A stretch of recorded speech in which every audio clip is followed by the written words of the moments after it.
Ang iyong ama ay isang napakapangit na goblin. Pero ikaw, isang maliit na goblin, ay hindi lang sobra sa kagwapuhan. Mayroon ka pang isipang tulad ng isang matanda at hindi ka nag-aatubiling pumatay.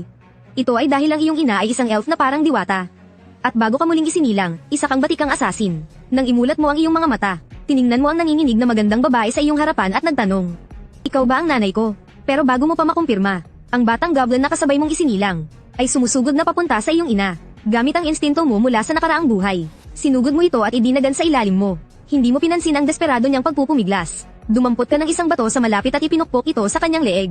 Halos kasabay ng kanyang huling hininga, isang boses mula sa sistema ang umalingaw-ngaw sa iyong isipan. "Binabati kita, sa pagpatay mo sa iyong kauri sa isang mabilis at marahas na paraan pagkapanganak mo. Nakuha mo ang kakayahang masamang gana at isang puntos ng lakas. Binaliwala mo ang boses ng sistema. Hinaplos mo ang pusod na nakakonekta sa iyo. At nakaramdam ka ng ugnayan ng dugo at pamilya. At nagpakita ka pa ng isang kakaibang ngiti. Anak mo nga talaga ako." Ang magandang babae sa sulok ay may itsura ng kawalan ng pag-asa. Dahil sa kapapanganak pa lang, wala siyang lakas para lumaban. Sa sandaling iyon, isang batang goblin ang dahan-daang lumapit sa iyo. At bigla kang inatake, halos sa isang iglap, dala ng kanyang likas na pakiramdam. Sumugod ang magandang babae at niyakap ka ng mahigpit. Sinalo niya ang atake, agad bumulwak ang dugo mula sa kanyang bibig. Pero ikaw, nakara-rating lang sa mainit na yakap ng iyong ina. Nang makita mo ang iyong nanay na may dugo sa gilid ng bibig, isang matinding galit ang biglang sumiklab sa iyong puso. Sa dati mong buhay, isa kang walang awang makinang pamapatay. Ang tanging damdaming itinuro sa iyo ay ang sumunod sa iyong ina. Kaya naman hindi ka nag-atubili. Itinaas mo ang isang bato, itinutok sa batang goblin, at malakas itong ibinagsak. Muling umalingaw-ngaw ang misteryosong boses ng sistema. "Binabati kita sa pagpatay sa batang goblin. Batay sa epekto ng iyong kakayahang masamang gana, nakatanggap ka ng isang puntos ng bilis. Ang iyong marahas na pamamaraan ay agad na ikinagimbal ng lahat. Pero sa mga sandaling ito, iisa lang ang nasa isip mo. Ang patayin ang mga nasa harap mo na nagtatangka, nalapastanganin at saktan ang nanay mo, ang mga batang goblin na ito. At ubusin silang lahat, matapos mong sunod-sunod na mapatay ang dalawang batang goblin. Natauhan na rin ang karamihan sa kanila. Nagsimula silang umungal sa galit habang nakatingin sa iyo. Biglang naging magulo ang buong pugad. Pero isang malamig na pagnanais na pumatay lang ang kumislap sa iyong mga mata. Sunod-sunod at tiyak ang bawat pagpalo mo. Sa batok ng mga batang goblin, halos hindi tumitigil ang tunog mula sa system sa tuwing nakakakuha ka ng bonus. Hanggang sa makapatay ka ng 10 batang goblin. Nakaranas ka na ng mahigit 10 beses na pagpapalakas. Malinaw mong nararamdaman ang pagbabago sa iyong katawan. Ayon, hindi ka lang lumakas sa lahat ng aspeto, kundi nakakuha ka pa ng isang malakas na skill. Pero sa mismong sandaling iyon, bumukas ang lumang pintong gawa sa kahoy, at nagbigay liwanag sa madilim na silid. Anong nangyayari rito? Pagpasok ng dalawang adultong goblin sa silid. Grabe, ang kwartong dating ginagamit sa pagpaparami, ay isa na ngayong morgue. Nagkalat kung saan-saan ang mga bangkay ng batang goblin. Noong una, inakala nilang gawa ito ng mga aliping tagapag-anak, hanggang sa mapansin nila ang dalawang natirang buhay na batang goblin sa isang sulok. Tigil, nang makita mo ito, mas lalo mo pang binilisan ang iyong kilos. At akmang hahampasin na ang isa pang batang goblin. Sakto pagbagsak ng bato sa ulo ng batang goblin, ay nahawakan naman ng isang adultong goblin ang iyong paa. Dahil dito, tumalon ka para iwasan siya. At habang nasa area ay mabilis kang kumilos. Diretsyong tumama ang bato sa kaliwang mata ng batang goblin. Nang makitang hindi pa ito patay, susugod ka na sana ulit. Pero saktong pagdamba ng adultong goblin na humaharang sa iyo, ay naghagis ka ng isang dakot na buhangin mula sa iyong palad. Sunod ng isang malakas na kalabog, isang bato ang tiyak na tumama sa mata ng isa sa mga adultong goblin. Mabilis kang lumapit sa sanggol na goblin. At noong malapit mo na siyang makuha, kumilos ang goblin shaman na kanina patahimik sa isang tabi. Ang lakas ng loob mo, iwinasiwas ng shaman ang kanyang tungkod. At mula sa lupa ay sumulpot ang napakaraming baging. Iginapos ka ng mga ito sa ere. Saan nanggaling ang mga halamang ito? Bakit sila gumagalaw at pumupulupot sa akin? Isang hamak na paslit, naglalakas loob kang maging mayabang. Para sa pagpatay mo sa ating mga kauri. Para sa pagbulag mo sa aking mga mata. Noong akmang ibabagsak na ng goblin ang kanyang pamalong kahoy, biglang lumabas ang elf na kanina pa nagtatago sa isang sulok. Sumugod ito at niyakap ka ng mahigpit. Tigil. Hoy, ikaw, bakit mo ako pinipigilan? Isa siyang makasalaan ng goblin na pumatay sa 12 ng kalahi natin. Naabisuhan ko na ang general. Ang general na ang baalang magpasya sa kapalaran ng sanggol na goblin na ito. Nang marinig nila ang general, gaano man kalaki ang galit ng mga goblin na ito, hindi na sila nang ahas na galawin ka pa. Dahil lang sa goblin general, ang pinuno ng kanilang pugad. Ngunit hindi nagtagal, ibinaling ng mga goblin ang kanilang tingin sa elf na yumiyakap sa iyo. Isang masamang ngiti ang gumuhit sa kanilang mga mukha. Hindi man kita mag-alaw ngayon, pero pwede ko namang bastyusin ang nanay mo sa harap mo. Nang maramdaman mong may nagbabanta sa iyong ina, muling nag-alab ang galit sa iyong puso. Agad kang pumawala mula sa mga baging at lumapit sa tagiliran ng goblin. Habang umiilag sa atake ng kalaban, umikot ka ng buong lakas. At sa loob lang ng 3 galaw, binaklas mo ang braso ng goblin.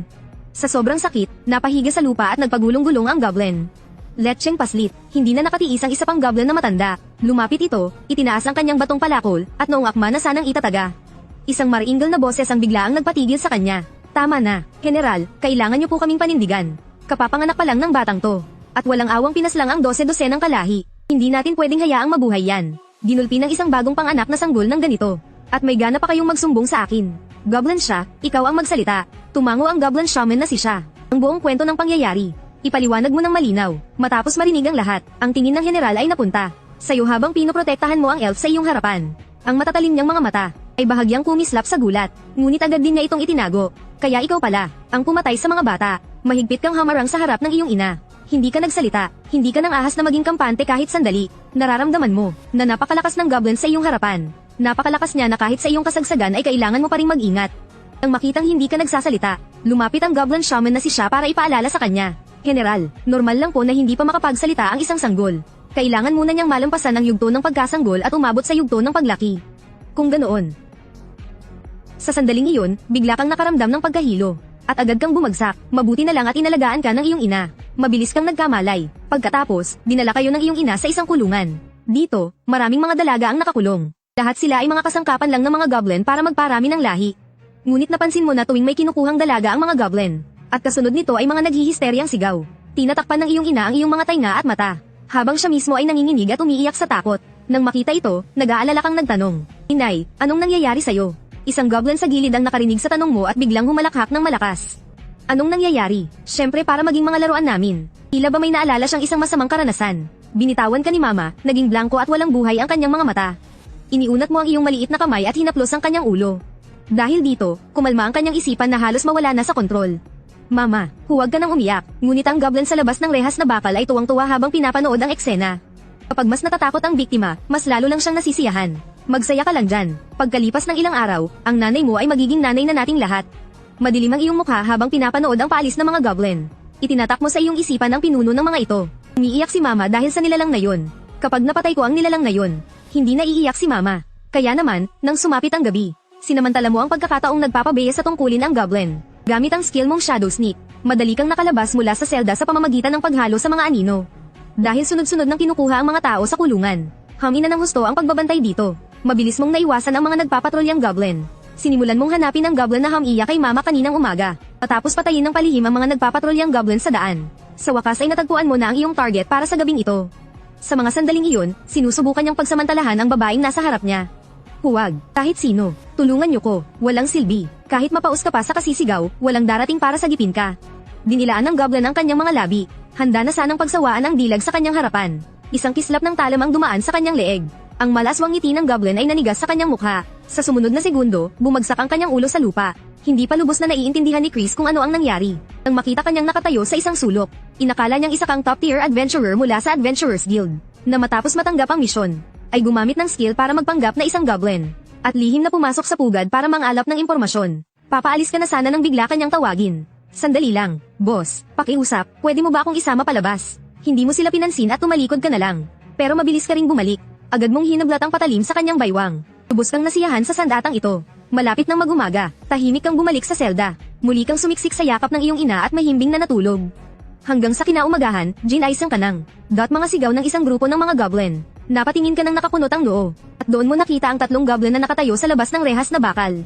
Umamin ka, ikaw ba ang pumatay kay Goblin Zing? Tumayo ka at naghandang patayin ang mga nakakainis na goblin sa labas. Ngunit pinigilan ka ng iyong ina. Nang makita ng goblin na may isang mata sa labas na hindi mo siya pinapansin. Agad itong nagwala sa galit. Buwisit na bata, naglakas loob kang di ako pansinin. Malapit ka nang lumagpas sa pagkabata. Pagdating ng panahong iyon, magkakaroon na ng ibang kapatid na galing sa iyong ina. Naiingayan ka sa goblin na may isang mata. Kaya binato mo siya ng isang maliit na bato. Muntik nang mapunit ang kanyang mukha. Agad na nagwala sa galit ang goblin. Sa puntong iyon, lumabas ang Goblin Shaman para pigilan sila. Tama na, naimbestigahan na ng maayos ang bagay na ito. Isang babaeng nahuli kahapon ang may gawa nito. May sasabihin pa sana ang goblin na may isang mata.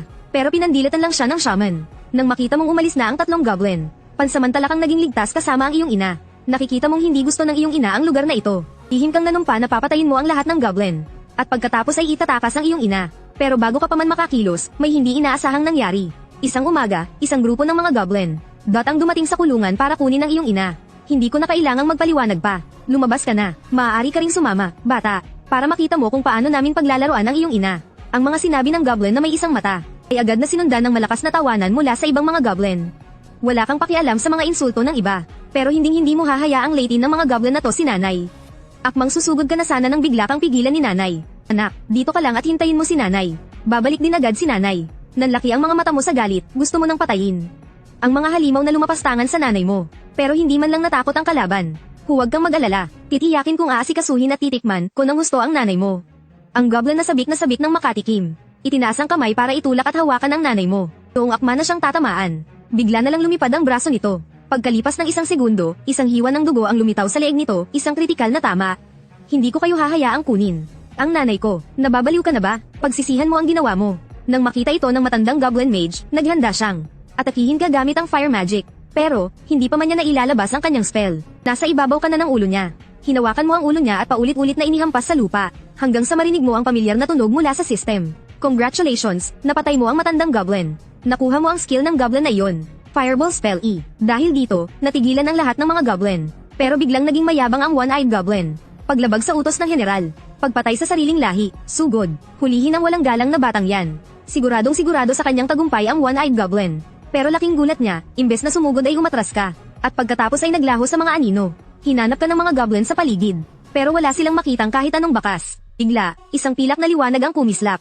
Isang ulo ang lumipad sa ere. Pagkatapos noon, sa bawat paglitaw mo, isang goblin ang bumabagsak. Unti-unti, wala nang goblin na nang ahas pang lumapit. Sa sandaling iyon, isang espesyal na mensahe ang lumabas sa system. Naabot na ng lakas mo ang pinakamataas na antas sa yugtong ito. Sa bawat pagbagsak ng iyong talem, hindi magtatagal, ang iba mo pang katangian ay aabot na rin sa hangganan. Pero hindi mo ito binigyan ng pansin. Sa halip, tinitigan mo ang one-eyed goblin sa iyong harapan. Handa nang gawin ang huling pagtutuos. Ang one-eyed goblin ay pinagpapawisan ng malamig sa sobrang takot. Kaya naman itinulak niya ang elf sa iyong harapan. Ina, maghintay ka lang, matatapos na rin ito kaagad. Anak, huwag. Pinigilan ka ng iyong ina na ituloy ang iyong gagawin. Alam niya na para sa anumang lahi, ang mga goblin ay mga kasuklam-suklam na nilalang. Kung hahayaan ka niyang magpatuloy sa pagpatay, baka mawalan ka na ng lugar dito. Ngunit parang aninong sumulpot ka sa harapan ng one-eyed goblin. Nang akma ka ng aatake, isang itim na anino ang biglang lumitaw. At hinarang nito ang iyong punyal. Kaya ikaw pala yung kakaibang paslit na gumagawa ng ingay kamakailan. Talagang nakakatakot ang iyong lakas. Noong kasing edad mo ako, wala pa sa kalahati ng lakas mo ang lakas ko. Sa tingin ko, sa buong pugad ay tanging. Ang general noong bata pa siya ang makakapantay sa'yo. Nang makita ng one-eyed goblin ang Goblin Knight, para siyang nakakita ng isang tagapagligtas. Dali-dali siyang lumapit, at nagsumbong habang umiiyak, "Ginoong kabalyero, sa wakas ay dumating ka na. Tingnan ninyo, lahat ng mga kapatid natin ay pinatay ng nilalang na ito." Pero bago pa man siya matapos magsalita, itinutok mo na ang iyong punyal sa kanyang leeg. Sa kritikal na sandali, isang malaking espadang pilak ang hamarang sa pagitan. Sa tingin mo ay makakapatay ka sa aking harapan. Hinigpitan ng Goblin Knight ang hawak sa kanyang malaking espada at iwinasiwas ito ng buong lakas. Sa sumunod na sandali, isang nakakatakot na puwersa ang naramdaman mong tumama sa'yo. Tumilapon ka at bumagsak sa pader. Nang akma ka ng susugod, pinigilan ka ng iyong ina. "Anak, huwag. Hindi mo siya matatalo. Ang mga kabalyerong goblin ay isang mataas na uri ng lahi ng mga goblin. Sila rin ang mga kabalyerong direktang nasa ilalim ng general na goblin. Ang pinakamataas na uri ng goblin na nasa ilalim niya. Hindi mo pa sila kayang talunin sa ngayon. At isa pa, isang malaking kasalanan ang pagpatay sa isang mataas na antas na goblin. Sa kalagayan mo ngayon, imposibleng matalo mo ako. Habang mabait pa ako, lumayo ka sa elf na yan." Hindi pa natatapos magsalita ang kabalyerong goblin, ay lumitaw ka na sa likuran niya, hawak ang iyong punyal. Ngunit kalmado niya lang itong nasangga, nang maramdaman ang paglakas mo. Isang ngiti ang sumilay sa labi ng kabalyerong goblin. Bigla siyang may naalala at nagpatuloy sa pagsasalita. "Kung hindi mo ako susubukang patayin ngayon, mamamatay ang nanay mo." Pagkasabi niya noon, agad kang nagpakawala ng sunod-sunod na pag-atake na parang bagyo. Ikinagulat ito maging ng kabalyerong goblin. "Isa ka lang paslit, pero mayroon ka ng ganitong kalakas. Nakakatakot talaga, pero sa harap naming mga mataas na antas na goblin, isa ka lang langgam." Malakas na iwinasiwas ng kabalyerong goblin ang kanyang sandata. Nakahanap siya ng butas sa depensa mo at direktang sinaksak ang iyong puso. Mabuti na lang at mabilis mong naipangguardya ang iyong punyal. Pero tumilapon ka pa rin dahil sa lakas ng tama. Halos kasabay nito, isang kislap ng talam ang dumaan mula sa iyong kamay. Ang isang matang goblin na kanina pa nanonood sa gilid, ay biglang nahulog ang ulo sa lupa. Doon lang napagtanto ng kabalyerong goblin na naloko siya. Pumatay ka ng isang goblin sa harap mismo ng kanyang mga mata. Sa sandaling iyon, isang nakakatakot na pagbabago sa enerhiya. Ang naramdaman mula sa loob ng iyong katawan. Dahil sa epekto ng iyong espesyal na talentong binhi ng hari, bahagyang nagbago ang direksyon ng iyong pagunlad. Kasabay ng isang malakas na pagsabog, ang paligid ng iyong katawan ay napalibutan ng kidlat na gumagalaw na parang mga ahas. Isang kagimbal-gimbal na pagbabago ang naganap. Hindi lang basta tumangkad ka ng 40 sentimetro sa isang iglap, kundi naging mas maganda at matikas din ang tindig ng iyong katawan. Asno at taas dibdib ang iyong anyo. Talagang isa siyang high-level na goblin. Isang Goblin Knight. Patayin ang batang demonyong yan. Ang sigaw ng isang goblin ay sinundan ng iba pa. Nagkakaisa silang sumisigaw ng paghihiganti laban sa iyo. Nang marinig ang sinabi ng ibang mga goblin, Tinaas ng Goblin Knight ang kanyang kamay para patigilin sila. Hindi ka biro, talagang hindi ito isang mababang antas na goblin. Pagkasabi niya noon, isang anino ang biglang lumitaw na parang multo. Sa gitna ng gulat ng mga mata ng mga goblin sa paligid. Diretsong pinatalsik nito ang high-level na Goblin Knight. Malakas siyang bumangga sa pader ng kuweba. Naghahanda kang bigyan siya ng isang nakamamatay na atake. Diretsong tinutok sa leeg ng Goblin Knight. Ngunit, sa sandaling malapit nang tumama ang punyal sa kanyang leeg. Isang hindi nakikitang puwersa ang biglang lumitaw. Agad itong sinundan ng isang boses na puno ng awtoridad. Anong nangyayari rito? Itinaas mo ang iyong ulo at nakita mo ang isang malaking figure na papalabas mula sa kailaliman ng kanilang lungga. Ang dumating ay walang iba kundi ang Goblin General. Ang pinakamalakas sa buong lungga. Panginoong General, hindi niyo po alam. Itong kasuklam-suklam na batang ito. Pinatay niya po ang napakarami sa ating mga kasamahan. Isa siyang demonyo. Sabay-sabay na nagreklamo ang mga mababang antas na goblin. Umaasa silang gamitin ang kapangyarihan ng General para ipapatay ka. Pero iwinagayway lang ng General ang kanyang kamay, senyales na tumahimik silang lahat. At halos kasabay nito, isang maliit na figura, ang lumitaw mula sa kanyang likuran. Nang makita mo ang isang maliit na kahinaan sa Goblin General, walang kahit tititing na pag-aalinlangan. Mabilis kang sumugod para sa isang patagang atake. Diretsong tinaga ang leeg ng Goblin General.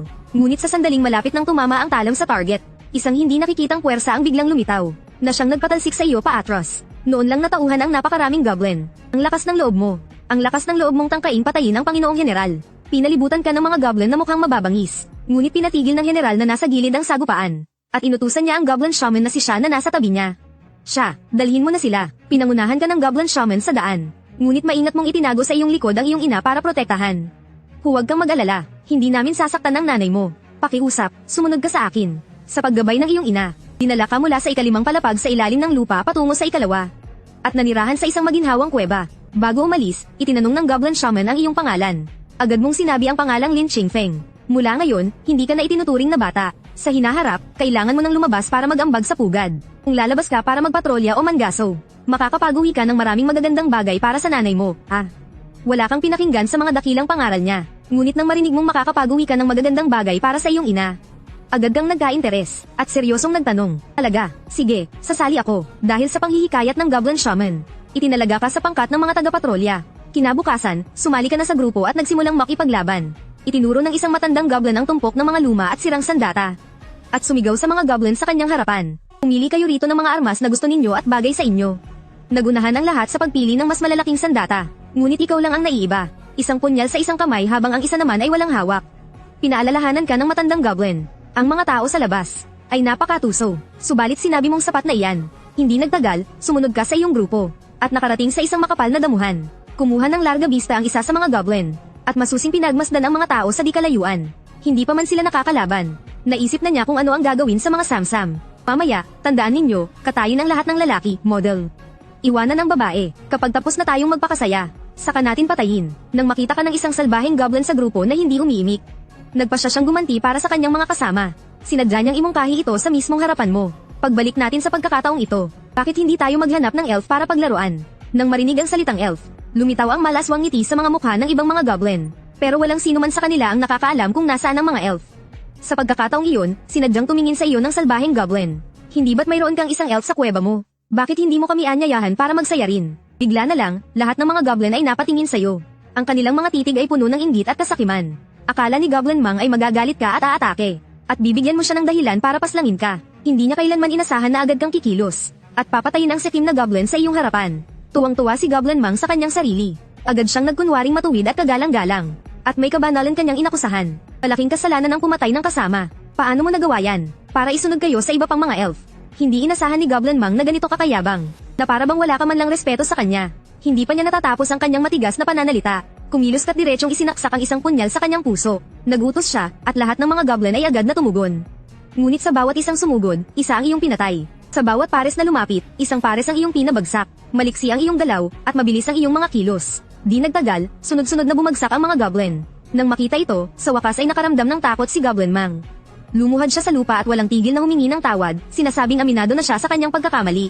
Matagal siyang naghintay ngunit wala kang naging tugon. Inakala niyang nakatakas na siya sa tiyak na kamatayan. Nagbabalak na siyang bumalik para hayaan ang general na makipagtuos sa'yo. Sa sumunod na segundo, nakaramdam siya ng lamig sa tuktok ng kanyang ulo. Ang buong katawan niya ay nahati sa dalawa. Matapos pumatay ng napakaraming goblin, bigla kang nakarinig ng sunod-sunod na mga yabag na papalapit. Napagtanto mong may isang grupo ng mga adventurer na papalapit. Sa dati mong buhay, isa kang pinakamagaling na assassin. Pero muli kang isinilang bilang ang pinakagwapong goblin. Nainggit naman sa'yo ang mga kasamahan mo dahil sa itsura mo. Kaya sinadya ka nilang iwasan at pandirihan. Dahil dito, hindi mo na napigilan ang galit sa loob mo. Habang nasa misyon, direkta mong pinaslang ang iba mong mga kasama. Sa mga oras na iyon, magpapahinga ka pa lang sana. Nang makarinig ka ng mga adventurer na papalapit sa direksyon mo. Hindi nagtagal, dumating na sa tabi mo ang grupo ng mga adventurer. Gulat na gulat silang lahat habang nakatingin sa iyo, habang nakatayo ka sa ibabaw ng mga bangkay ng goblin. Anong nangyari rito? Anong kinatatakot nyo? Kahit ano pa yan, isa lang namang goblin yan. Tignan nyo, nandoon pa ang mga berdeng tenga ng mga goblin. Pera lahat yan. Pagkasabi niyan, sakim na sumugod sa iyo ang leader ng grupo. Handa nang bigyan ka ng isang nakamamatay na atake. Pero sa mismong sandali natatama na sa iyo ang talem. Bigla kang naging kasing itim ng tinta at sumanib sa mga anino ng kagubatan. Bago pa siya makakilos, lumitaw ka na sa kanyang likuran. Gamit ang isang maitim na punyal na nakatutok sa leeg niya. Biglang may umalingaw na isang boses mula sa likuran. Banal na kalasag, bolang apoy. Pagkatapos noon, isang harang ang bamalat sa katawan ni Kido. Kasunod nito, isang nagliliyab na apoy ang sumugod sa direksyon mo. Mabilis mong inapakan ang likod ni Kido para lumundag at iwasan ang bolang apoy. Sa isang maayos na backflip, lumapag ka sa malayo para dumistansya sa kanila. At pagkatapos, muli kang sumanib sa mga anino. Nagsimula nang maghanap ang grupo para sa'yo kung saan-saan. Ang mage ay naghahanda ng magpakawala ng isang detection spell para mahanap ang lokasyon mo. Mabilis kang nagpakawala ng isang taga na tumama sa babaeng mage. Sa sumunod na segundo, bumagsak na ang babae sa lupa. Kasunod nito, nakita rin ng priest ang isang itim na anino na papalapit. Agad kang sumugod at tinapos siya sa dalawang mabilis na hiwa. Bago siya malagutan ng hininga, buong lakas siyang sumigaw sa mga kasama niya. Takbo, gusto pa sanang ipaghiganti ng mga natirang adventurer ang kanilang dalawang kasama. Pero sa isang iglap lang, bumagsak na rin sa lupa ang kanilang leader. Nang makita ito ng huling adventurer, para siyang nasisiraan ng bait na tumakbo papalabas ng gubat. Pero hindi mo pa rin siya hinayaang makatakas. Isang malinis na hiwa ang tumagos sa kanyang leeg. Sa sandaling iyon, umalingaw-ngaw ang pamilyar na boses ng system. Binabati kita, nakapatay ka ng isang tao. Nakatanggap ng pampalakas ng katawan. Tinitingnan mo ang bangkay sa sahig. Hindi ka man lang natinag. Matapos kolektahin ang mga nakulimbat, inihanda mong iuwi ang mga ito kay mama. Mabilis kang nakarating sa lungga ng mga goblin. Nang makita kang mag-isang may pasan-pasan na malaking sako, pinukol ka ng mga kakaibang tingin ng ibang mga goblin. Inakala pa nilang itinakwil ka ng iyong mga kasamahan. Bigla, isang goblin ang sinadyang. Bumangga sa iyo habang hila-hila ang isang babaeng alipin. Kung sa normal na sitwasyon, siguradong tinigok mo na siya kaagad. Pero may daladala ka ngayon. Binaliwala mo ang mga nangaasar na goblin at nagpatuloy lang sa paglakad. Nang papasok ka na sana sa lungga, isang matandang pinunong goblin ang tumawag sa iyo. Hoy, ikaw na goblin. Balak mo sanang magbingi-bingihan. Pero hinarang ka ng gwardyang goblin sa may pasukan para paalalahanan. Kaya napakunot-noo ka na lang at lumingon. Ang pinunong goblin na tumawag sa iyo ay tumakbo na papunta sa iyong harapan. Kanina pa kita tinatawag. Bakit hindi ka huminto? Tinawag mo ko. Hindi mo ba narinig? Wala akong narinig na sino mang goblin na tumawag sa pangalan ko. Nang inig sa galit ang pinunong goblin. Akmang itataas na sana niya ang kanyang tungkod. Nang makaramdam siya ng isang nakakatakot na aura. Isang maling galaw pa at bubulong na ang ulo niya sa lupa. Bahagya rin niyang naramdaman ang bigat ng presensya ng isang mas mataas na uri ng goblin. Nang makitang natigilan ng matagal ang pinunong goblin, nainip ka na. Kung wala nang iba, aalis na ko. Teka, kailangan mong ibigay ang isang bahagi ng mga nakuha mo. Tinuro ng pinunong goblin ang sako sa iyong likuran. Pero sa hindi inaasahan, lalo ka lang napakunot-noo at hinigpitan ang hawak mo. Akin to, anong sayo? Ang mga nakulimbat ay pag-aari ng lungga ng buong grupo. Paano yan magiging sayo lang, isang hamak na goblin? Nagsimula ng magingay at mangasar ang ibang mga goblin sa paligid. Huminga ng malalim si Goblin Changdong at binalaan ka. Dapat alam mo na ang mga goblin dito ay kailangang isuko ang kalahati ng kanilang mga nasamsam. Walang sino man ang exempted dyan. Nga pala, nasaan na ang mga goblin na kasama mong umalis? Patay na. Ang kanina lang ay mayabang na si Goblin Changdong. Ay natigilan ng marinig iyon. Nagtatakang napatingin sa iyo ang lahat dahil wala ka man lang gallows. Naiintindihan pa kung nakaharap kayo ng isang malakas na kalaban kaya naubos kayong lahat. Pero bakit ikaw lang mag-isa ang nakabalik? Dito na nagtanong si Goblin Changdong na tila sinusubukan ka. Paano sila namatay? At paano ka nakaligtas? Mas malakas ako sa kanila.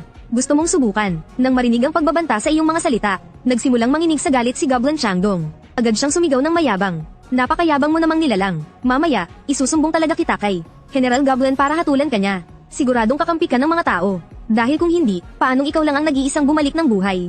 Wala ka nang ganang makipagtalo pa sa kanila. Tatalikod ka na sana para umalis. Ngunit hinaranggan ka ni Goblin Changdong kasama ang kanyang mga tauhan. Maghintay ka rito, o sumama ka sa akin sa General Goblin. Inilagay mo na ang iyong kamay sa iyong punyal. Handa ka ng kumilos anumang oras. Pero hindi sa pangatlong pagkakataon. Nang makitang paulit-ulit kang hinaharangan ng goblin na ito, naubos na ang iyong pasensya. Hinugot mo ang iyong punyal at sumigaw.